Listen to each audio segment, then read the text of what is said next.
with the first attack, and we're thinking that Rigo loves to attack first, so let's keep it going with the Queen Charge Dragon Riders.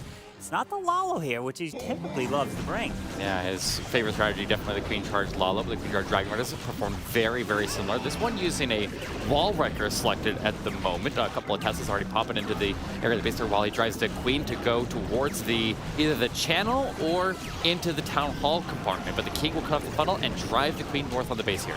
Yeah, but the Queen's ability, unfortunately, has gone off right in the beginning. So he makes the King invisible to try to take out that multi-target Inferno, but with no Queen ability through the rest of this base, he needs to ensure that he does not lose this Queen, has to maybe invest some extra freezes, invis, or even the rages through this course. Rocket Balloon Super Minions are coming out. Okay, Rocket Balloons are going to potentially get a strike at the Queen here. No, they go down here. The Super Minions get frozen up. He's got the poison down. The Wall Wrecker goes in after the safe Town Hall takedown. There's an air defense right there. He didn't have to deal with it, but there's Yetis up there for the funnel, and the Queen under a lot of damage here. She's going down! And Rio Torres, with her Queen going down early, is going to be in a bit of trouble here, Carbon Fin. This is not good at all. This is going to try to make his way into the scatter with his RC, into the enemy world champion. Dragon Riders are coming down, but he wanted this Queen to continue her way all the way through, even maybe reaching the enemy Queen back there. Still needs to finish dealing with the defensive CC. One more Super Minion floating around there. The world champion will go to building, get the scatter shot finished off, and then turn her attention onto that remaining CC. He's got the Headhunters protecting as he dives in with the defensive Queen takedown, and he's got a decent pusher going with the Dragon Riders, starting to reallocate the resources that the Queen is no longer able to use and start to rage up these Dragon Riders and push as far as he can through the base. The problem is no Queen means this base is not going to be taken down. Only one Dragon Rider left. Has a Bat Spell and Balloon, but it's not enough to take it all down, as the Queen was supposed to be responsible for charging right through the core of this base and grabbing all that backside, so the Dragon Riders could stay on the edge and then eventually make their way to that scatter shot. And that Bat Spell was probably just to distract the Dragon Riders on their approach. Absolutely. You need the Queen to stay alive. I like what his plan was for the Town Hall. That worked out really nice there. The King did pretty solid as well. Like, the biggest thing there was just the Queen, and losing that early ability really hurt him. A spell being used there to take some damage off of her would have been very, very valuable, but losing that Queen ability early leaves her vulnerable, and when she's vulnerable, then this exactly can happen. Yeah, it definitely can, as he's trying to grab a little bit more percentage with the minions around. We have the gold storage, which, does he have enough? Oh, pulling some red air bombs as well. This clan castle is going to be too much, as he's not going to be able to get it here with a 76. Now, this is a very low percentage. So at this point, War and Glory is thinking to themselves that they have to win by a star to have a chance. Yeah, this is, I think, the lowest scoring attack for Rigo Torres the entire season. All the way through the group stages, he was 100% hit rate. He was flawless. He's gotten to the big stage here, and maybe the nerves getting to him a little bit there, but he has had a couple misses this weekend. A couple of them were like a 99 and 97, and then a triple, but this is his lowest one the entire season after they moved past the open finals. Yeah, you can't afford that mistake at this stage of the competition, as the Queen, we're looking at the replay, was charging her way into here, but unfortunately couldn't survive through scatter, through the CC, and especially that eagle shots were waiting to hit that Queen, but the ability going off early cost him this attack. Yeah, definitely needed that, and then obviously if the CC was under control, the world champion would have been safe to continue on a bit further as well. But all right, here we go. We got to return fire out of the Indian team, out of Marcos Gaming. We'll see what they can do on their open attack here, as we have Godfather Niru coming in with that Hydra. They are very good with it. He's got the clone. He'll open with the clone bomb onto the Eagle Artillery. Usually they go after the Town Hall and go with that approach here. So a very different approach than we're typically seeing out of these Hydra attacks. Very different, as the clone helps grab that Eagle Artillery, pulled a little bit of the CC, which has super minions inside of it. But the teams from over India do love coming in with air, like especially E-Dragons is one of the most common attacks there. And actually, it hits at around 77% hit rate in the Indian regional final. I like what he's doing is Electro Dragon down at the bottom there with the freeze, locks up the air defense, gives that E-Drag time to work. It will form the funnel on the side, and taking that air defense out of the process is a nice extra bonus. And then turn on the CC. There's the Hydra pushing in with the portability, the early rage. He still needs to get the Town Hall down, but the Dragon split out that direction here, Carbon. He has a few dragons that are going to make their way to the town hall. He can rage and even freeze it up as more dragons are going over to the Royal Champion using a freeze. He's got the dragon splitting, so the town should be secured, and there it goes. Hanging on this Royal Champion to see how much value he can still get. And needs to get the defensive queen out of the middle base. Their only dragon might is arriving to her at the moment, and they get picked off. The dragons have swung wide to the outside. They are grouped up with the heroes there, so if they can at least keep the heroes protected, get that ground expo down, and that inferno is incredibly important here because everything else they can reach from the outside of the base. He starts to freeze in that area and try to give the additional support. Does the dragon take the turn? No, it does not. That multi is going to be a major headache for him. Yeah, the multi-target Inferno, plus we have a back-end single-target Inferno towards the bottom of the base. Royal Champion's abilities intact. He wants to save these abilities as long as possible, but the defending King, full health, is slowly not going down to these Barbarians. Super Minions are going to come in later after the fact to try to help snipe the multi as the Royal Champion, and now pulling out some... just goblins. Okay, yeah, I was like, there's not a lot of them because he's already pulled the super minions out. Yeah, but he got that freeze onto the defensive queen, and that gets his Royal Champion through Popper ability that damages up to single Inferno. That gives him a chance here. His queen still has her ability. If he gets the single down, oh, the tornado trap catches the Royal Champion, and she will not have the punch to get through the single. No, this queen, she's... Oh, wait, look at the wall she's attacking. Yeah, she's got to go for this wall here, which gives her access to the Grand Warden and single, which means the queen will have to run around to the bottom side. He can't drop any, like, he had to drop the minion to the far right because there was the archer tower to the bottom side of the base. But yes, looking like we've got ourselves a defense, but it's going to be higher percentage than Rigo, which means the advantage will be for Marcos Gaming's favor. Nice even start here as this queen will eventually get overwhelmed or run out of time. But one way or another, it's going to be very high percentage, like you said. So it does give him a little bit of an advantage, and it gives Rigo a little bit of a break after his miss there. Yeah. We're all tied up here. A pretty significant percentage advantage into Marcos Gaming's favor, though.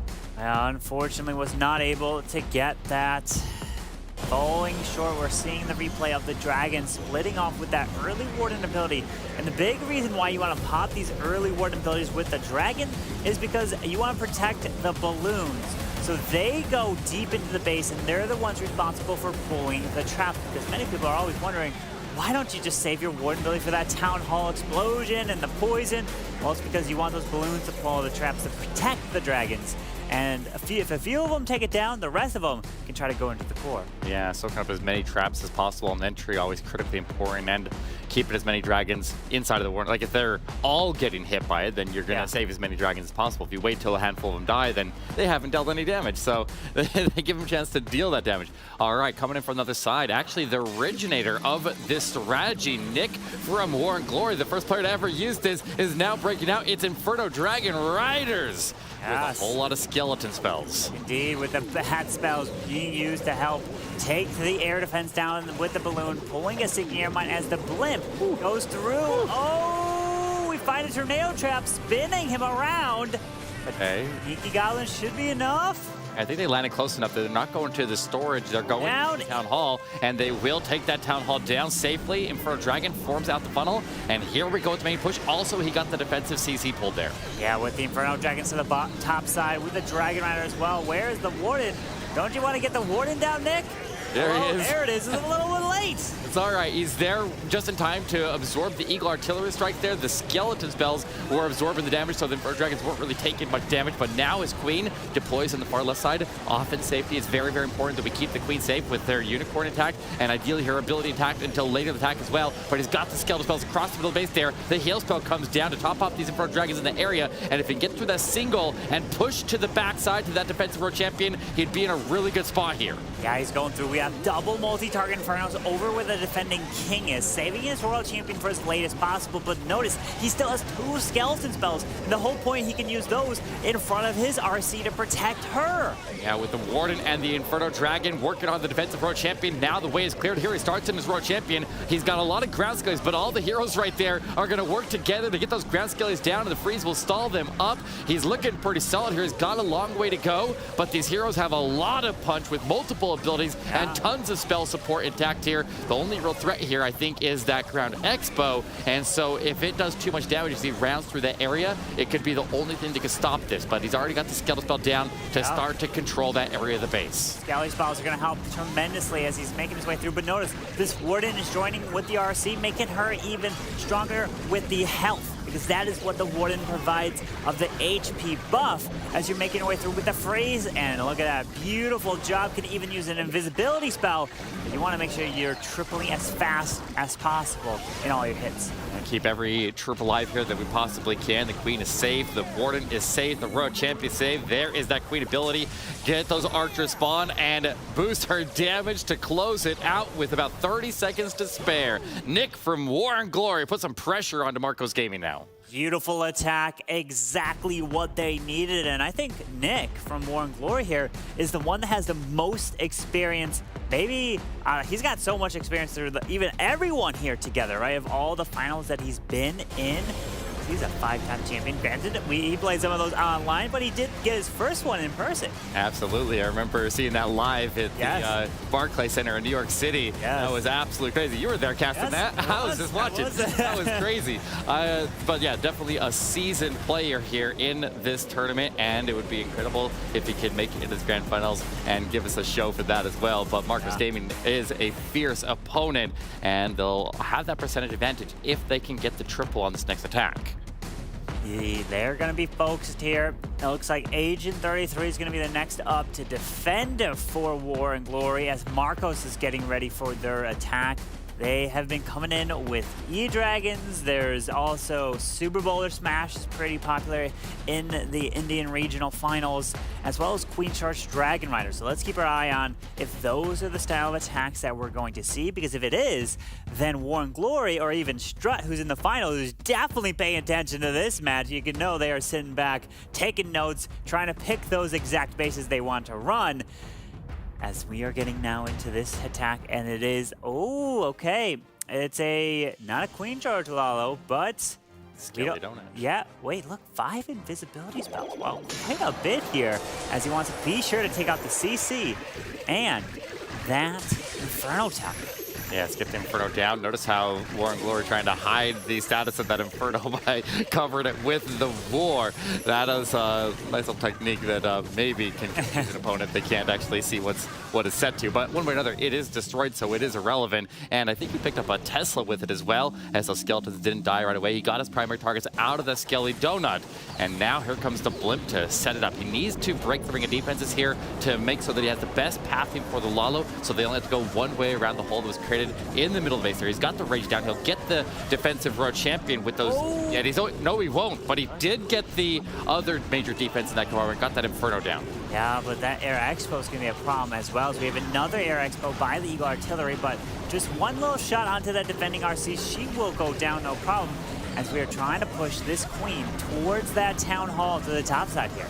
Yeah, making the Road Champion, the King, go to the inside, and the Queen forms the funnel to drive them in, but then has another funnel further down the line to go into that Town Hall. The King pops the build to keep that single Inferno under control there. He's got the Lasky as well, assisting with that. The King circles all the way around. This King is OP, circles all the way around and assists getting that single Inferno down. The Queen is home free to get that Town Hall and even potentially go beyond that and pick up that air defense as well. And that RC's continuing her way through to the core of this base. Wait, she's going to have to pop her ability onto this builder hut. It's going to go clear some of the tassel as well to help with pathing. That was such a high value. That King was so OP stepping in and allowing that Road Champion to clean sweep that entire section of the base. This Lalo's going to be a walk in the park here as he dives in as Warden next to the defensive Queen, so we get the closest approach with this Headhunters. Here they come. Keep an eye on the Headhunters. There's a whole mob of them. 4 of them lock on. 4 approaches this final Eagle Artillery, and it looks like Grim will lock in his triple and maintain their lead against War and Glory. You notice something you said? The final thing he's going to approach is the Eagle Artillery. Who ends on an Eagle Artillery? Usually you try to focus to take that down as fast as possible, but not Grim.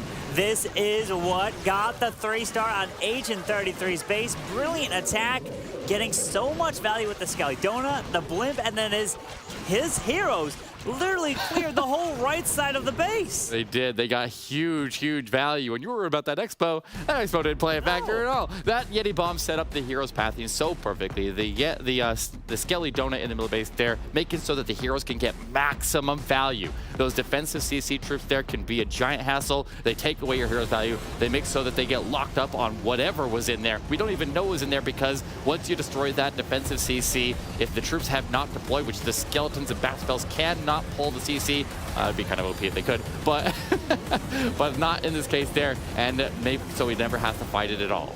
Brilliant attack with the headhunters under the Lalo, which is typically what you do because you want to time that Warden ability to protect your headhunters to get the enemy queen, and it was a gorgeous attack. Now, Warren Glory must triple to take the lead back, or at least temporary, depending on what Marcos Gaming will do on their next hit.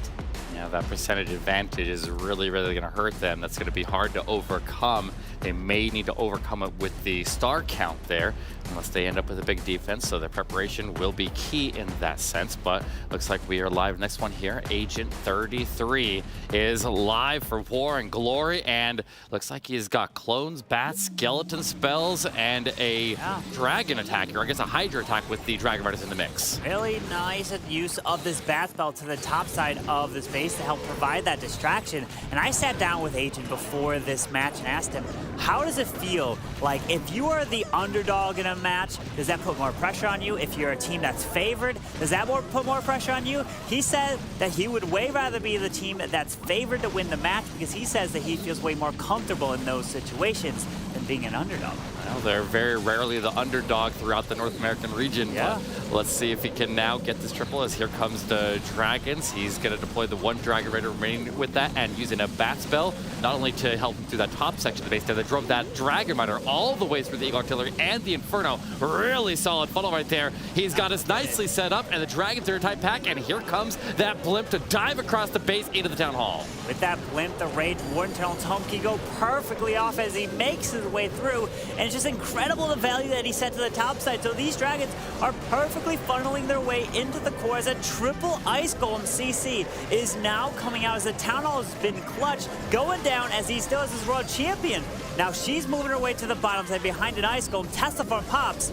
This is looking good for his heroes as well to just move their way around. I get the defensive king and World Champion. The way that the World Champion is out of control a little bit at the moment. The Dragons are trying to chase her, but they're going after the Ice Golems. He needs to get those Dragons to turn back around and fight the World Champion. He's picking him up like crazy over there. That's a bit of a problem here, Carbon.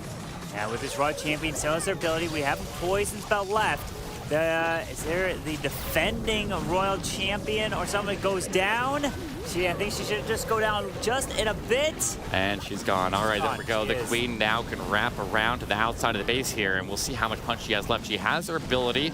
It looks like her Unicorn's intact. The World Champion and the remaining Dragons will give her a little bit of assistance, but that Ground Expo can deal out a lot of damage, and depending exactly how this Queen passed, she goes to the outside. She needs to go get that Ground Expo out early. If she circles wide and doesn't get it, then that's going to be okay. Maybe the Dragon can pick it up here, Carbon. The Dragon doesn't have too much health. That air defense is going to be in range soon of the Dragon anytime. So the Queen either has to use her ability to take the air defense down so the Dragon tries to stay alive, or just hang on to the Queen and hope she clears the rest of this. Oh my gosh, this Queen needs to get this Expo down. She's taking so much damage. Now the cannon picks up onto her well. The Dragon steps in and starts to damage it up. It's already weakened, but hopefully the Dragon can finish it off. The Wizard Tower takes the Dragon out, and Agent is going to struggle. He's not quite out of this yet. But wait, that Expo is picking up really hard. Minions! Wait, the Minions can take it, you're right. They could. It does. The Ground Expo doesn't have too much health left. It's got about 25% health. Oh, but there's not enough time. No, not enough time for Agent. That is a nightmare situation right there. Agent 33 leaves the already weakened up Expo on the board. The Dragon almost got it down, but was taking a lot of extra damage there from that Wizard Tower. I wonder if it would have popped his Queen ability a little bit earlier and got the first Wizard Tower that's pinging this Dragon down a bit faster, if he could have made it through, because he really needed to protect that Dragon to get that Expo down. He really did. It's a matter of just seconds. Absolutely devastating there for a 99% right in that attack. So they now have to hope that Marcos fails, and War and Glory needs to be winning on stars, over percentage because, again, they are still down by quite a bit. Yeah. With just the first 2 attacks in consideration, that's 19 buildings that was left on the board here. And then this additional 1. Yep.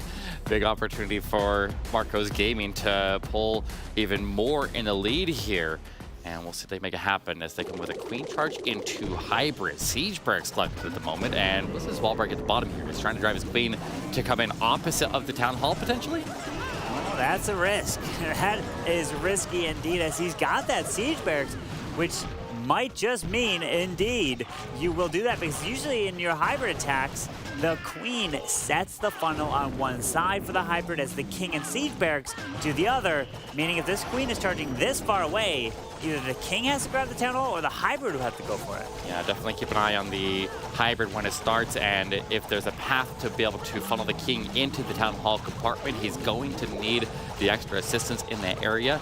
Normally this queen charge is going to go after the Eagle Artillery or the town hall, whichever has the highest value, but he's already getting down the headhunter to get him through the defensive king, and getting the Eagle Artillery down at the beginning of the attack there is massively beneficial, albeit it is a little bit risky there if something goes wrong with the town hall takedown.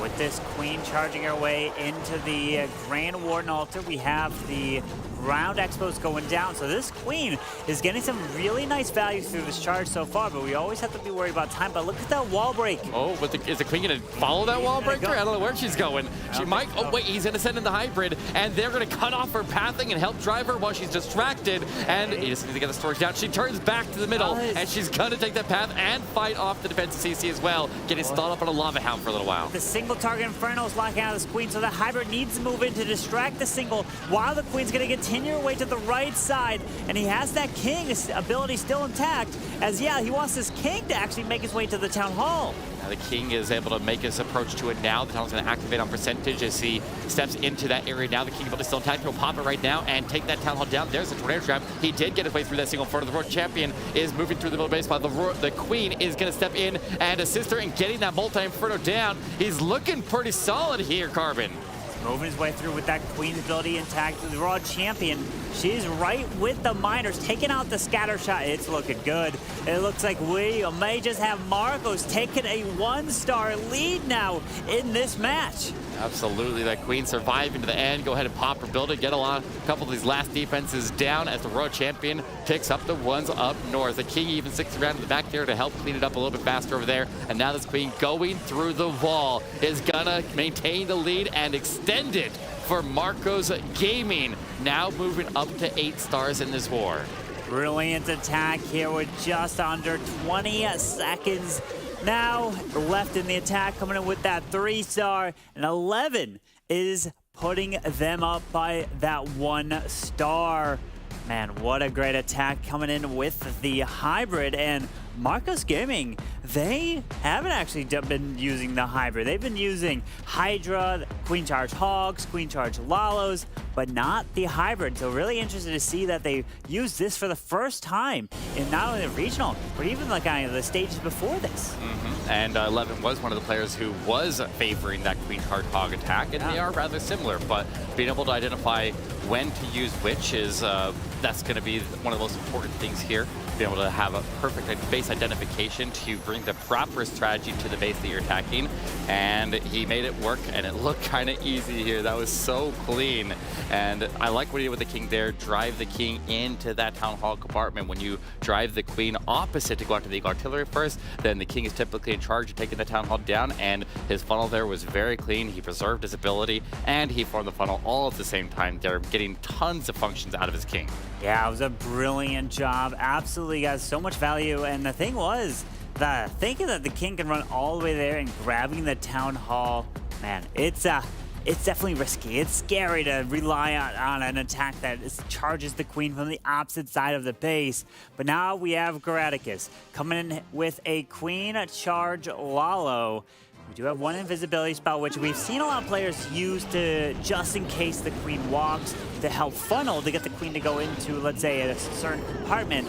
But this one looks like he might just want this queen to go for the town hall, because, or no, or she might just walk around. You're going to use the wall rifle for it. Well, no, he left up the camp down at the bottom corner of the base there, and that's very intentional. So He may try to run that way. No, he's just going to leave it. He got the pillars down next to it, and he just leaves that camp. The queen goes into the area where she's going to probably go to the channel here. He's already funneled out ahead there. The king cuts off the queen and drives her in, and the king's not going to waste his value. He's not going to circle around to the outside of the base here. He's going to dive in after the defensive queen, and honestly, if the king and the queen get their area under control, the Royal Champion can do some really good work on that far left side. Yeah, with that freeze onto the enemy queen, which she took her down with these. The poison spell is now taking these super minions down. King is clearing the scatter shot as rocket loons get slowed down by the poison, but the queen's ability is forced.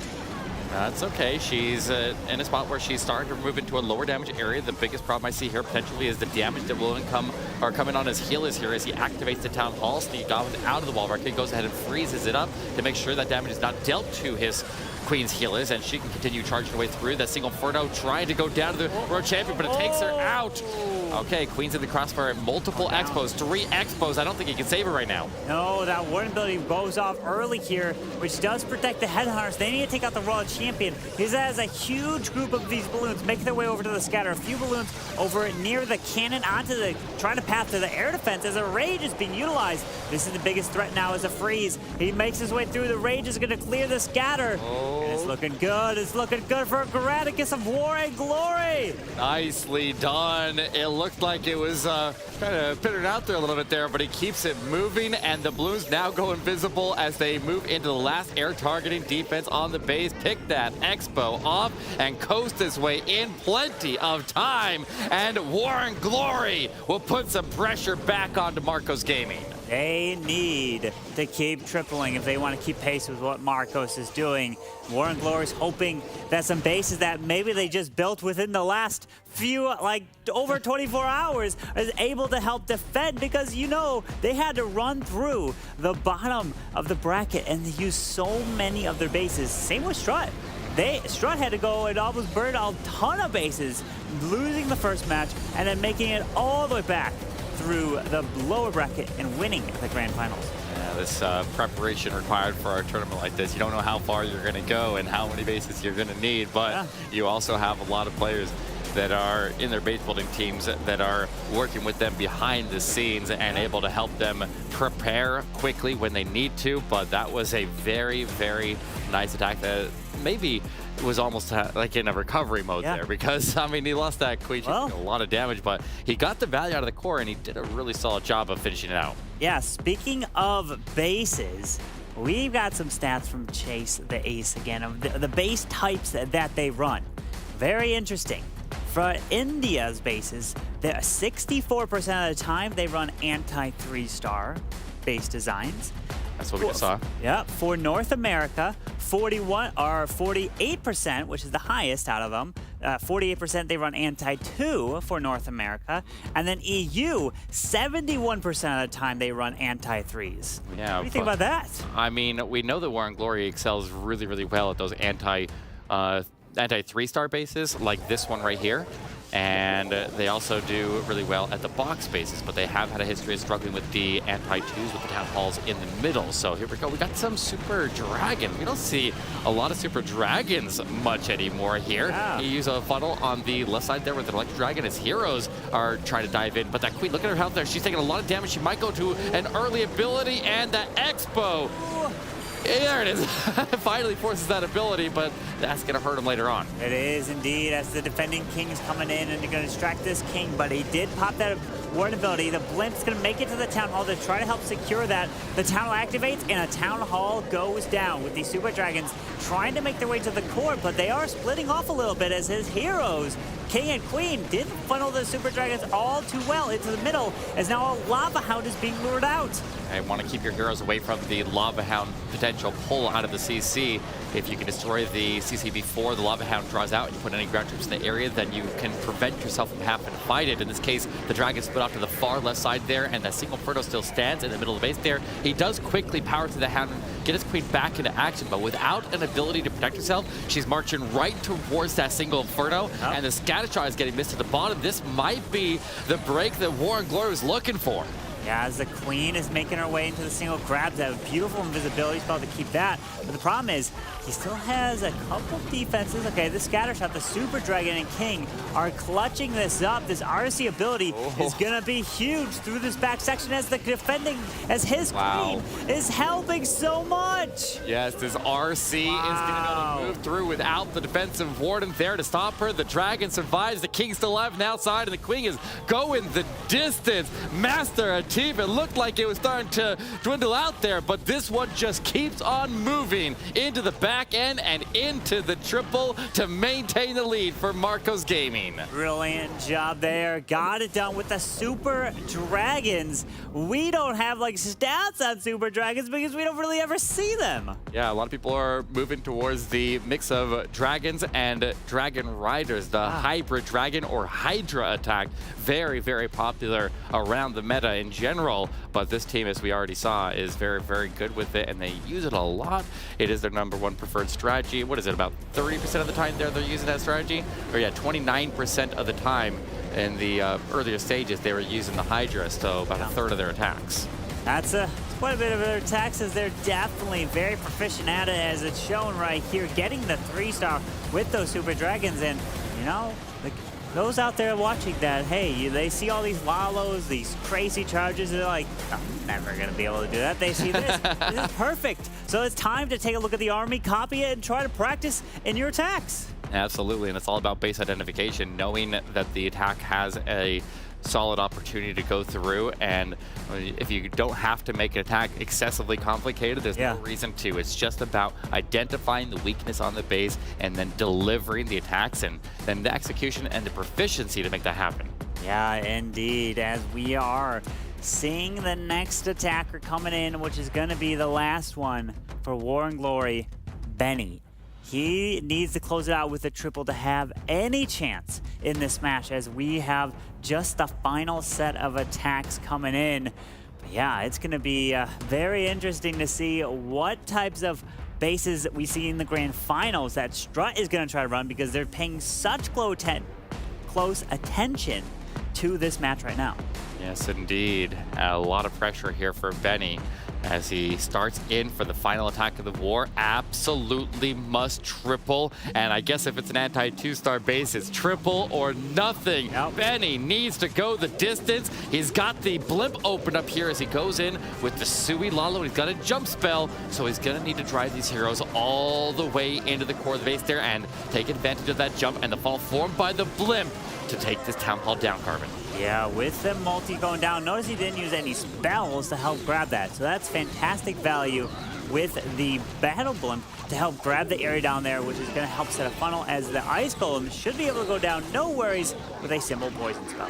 Absolutely. Get the CC font off in safety where it's not going to cause any problems. Notice how he decides to go to the right side. The Expo went down on the left, so he can get the Expo that he's going to approach into the Expo that he can actually reach, which will make so he can remove that damage as he makes his way in, instead of the long range of an Expo firing as he circled around it. But I like this bowler bounce over the right side, forming the funnel and getting the heroes set up to go in. The King's going to take advantage of the open area there, but a drive directly forward because of that bowler bounce right into the defenses and set this funnel for the Queen to now take this jump. Oh, I'm looking at the jump spell. Is that jump just barely connecting?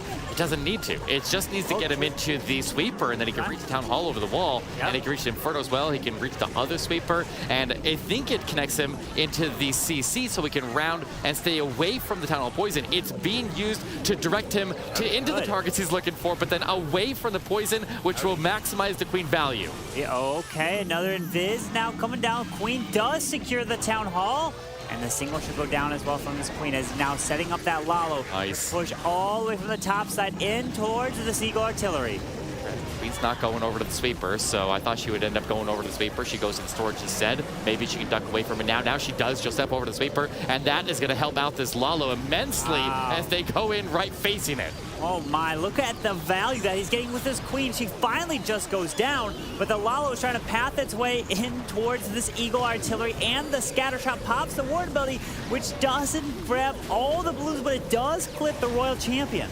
Absolutely, but the Headhunters are able to travel through with the Warden ability protecting them. Got the defensive World Champion down. His World Champion is still moving. He just needs to make his way back to these middle defenses, but he's losing a lot very quickly. The World Champion pops her building out to get the air defense down, south down, but the scatter shot and this single Inferno are going to be a problem, but he uses the haze to get the World Champion through. Oh, this is going to be close here, Carbon. Wait a second, only 20 seconds left though. The scatter shot does go down. Hold on, the World Champion just making her way through. But the problem is the storages. The cleanup isn't even there. Oh my gosh, that storage down south. Has to be a triple, it has to. The Warden is going into the storages up at the top side, but the Minions now stepping down. 3, 2, 1, Steppers away, it's weekend! What? Oh my God, Carbon! That storage just potentially blocked War and Glory from getting their chance to go into the grand finals to face Strut. Now Marcos Gaming only needs a 2-star. That is devastating. 2 seconds, 1 second, maybe probably even would have been enough as well if you got one more Warden shot. But unfortunately, it's gonna fall short, which means yes, like you mentioned, 2-star from Marcos Gaming will be enough to push them into the best of 3 match against Strut, which the winner of that will be getting a golden ticket.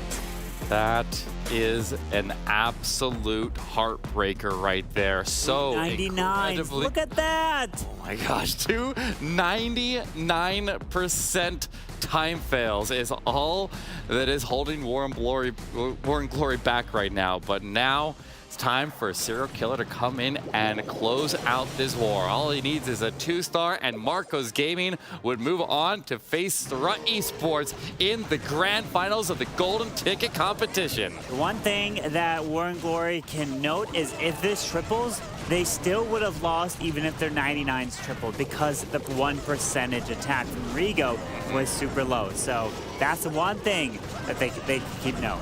Yes, very true indeed. The Queen is going to go towards the Town Hall here. Got the wall break. Got a clean funnel on both sides of it. He already wall broke over that Archer Tower on the left side. That made so we could get the wall break into the Town Hall. And it also, I guess the King gets that. No, the King won't go in there. That's not going to be where he's going in. The Queen will be able to go in here and safely take this Town Hall out, though. And she's got a double poison that she can use to deal with any CC. But outside of that, he's not going to have a lot of additional spell support because he used so much in the lightning for the setup of this attack. But it is a very safe approach here, Carbon. Yeah, with the Town Hall now being down, he just needs the percentage at this point. With the double poisons, 1 onto the Super Minions. Dragon Riders are coming down. King, it looks like he's going to have loop his way into the scatter shot from the funneling pathing as a Stone Slammer is being deployed as well. I don't see anything stopping this from getting that 50% now. Yeah, he can literally do nothing else and just let all the hero abilities go into their auto ability. Yep. Because this one is going to get the 2-star at a minimum, and it still has a really solid chance of going through the triple because this is looking honestly pretty solid here. Yeah, that Queen's ability now goes off. She's going to reach over the wall, grab the Grand Warden Altar as these Dragon Riders are continuing their way to the bottom side in towards that defending King. And the Tesla Farm just pops up, but the problem is that Eagle Artillery is doing quite a bit of damage. Needs these Dragon Riders to actually path their way over and help grab it as one of them does just that, but pulls a Sigir by but stays alive. And on top of that, his Queen goes down up top there. Oh, man. Carbon, if that gave them that would have given War and Glory an opportunity to seize that, that would have been crazy, but he got the 2-star at a bare minimum. It doesn't look like it has the best chance of going through here. I mean, it's still coasting pretty strong, and those healers have transferred over to the World Champion, but she gets overwhelmed, and she's going to drop as well. But one way or another, Marcos Gaming is moving on to the grand finals to continue to play for this golden ticket. Beautiful job from Marcos Gaming, getting enough to win. But will this be enough to win against a team like Strut, who's been dominating so far? Their only real hiccup was their first match of this weekend, where that's where they got pushed down to the lower bracket. But they have won all of them since to come back, and they are focused. They are poised to try to take the golden ticket. But one of these teams is 2 wins away from just that, Eric. Absolutely. Star Esports, a very, very fierce opponent up ahead. They've been putting up a lot of big 14-star wars, but Maxi, how do we feel about this win? Yes, just incredible. The first time we have seen the Indian team now, and they get the victory right away. But I also have to say, so close. I mean, yeah. 299% 2 stars, and we just saw the last attack fail from Marcus Gaming. So if Warring Glory would have been a little bit luckier, they could have gotten 2 stars more, and they could have gotten a victory, but it is what it is. We have Marcus Gaming advancing to the finals, and that was